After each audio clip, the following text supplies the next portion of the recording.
എന്തിനും ഇന്ത്യനും രണ്ടാം ഭാഗം. തൊട്ടതെല്ലാം പൊന്നാക്കി എന്ന വിശേഷണം നന്നായി ഇണങ്ങുന്ന സംവിധായകനാണ് ശങ്കർ. 1996 കമൽഹാസനെ നായകനാക്കി ശങ്കർ സംവിധാനം ചെയ്ത ചിത്രമാണ് ഇന്ത്യൻ. കമൽഹാസന്റെ ഡബിൾ റോളിനാലും ഗ്രാഫിക്സ് മികവിനാലും ഏറെ ശ്രദ്ധ നേടിയ ഈ ചിത്രം വൻ സാമ്പത്തിക വിജയം നേടിയതാണ്. 2010 പുറത്തിറങ്ങിയ രജനീകാന്ത് നായകനായ എന്തിനും മറിച്ചല്ല. ഇപ്പോൾ 2 ചിത്രങ്ങൾക്കും രണ്ടാം ഭാഗം പുറത്തിറക്കാൻ പോവുകയാണ് ശങ്കർ എന്നാണ് ഏറ്റവും പുതിയ വാർത്ത. നിലവിൽ ഐ എന്ന ചിത്രത്തിന്റെ അവസാന ജോലികളിലുള്ള ശങ്കർ ഈ ചിത്രം പൂർത്തിയായാൽ നിലവിൽ കരാറുകളിലൊന്നും ഏർപ്പെട്ടിട്ടില്ലാത്ത രജനീകാന്തിനെ നായകനാക്കിയുള്ള എന്തിരൻ 2ന്റെ ജോലികൾ തുടങ്ങും.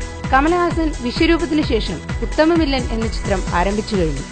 അതിനുശേഷം ദൃശ്യത്തിന്റെ റീമേക്കാണ് ചെയ്യുക. അതിനും ശേഷമായിരിക്കും ഇന്ത്യൻ 2 തുടങ്ങുക. ഓരോ പ്രധാന വാർത്തയും ഇന്ത്യ ക്ലിപ്സിലൂടെ അറിയാൻ ഞങ്ങളുടെ ഫേസ്ബുക്കിലും ട്വിറ്ററിലും അംഗമാകും.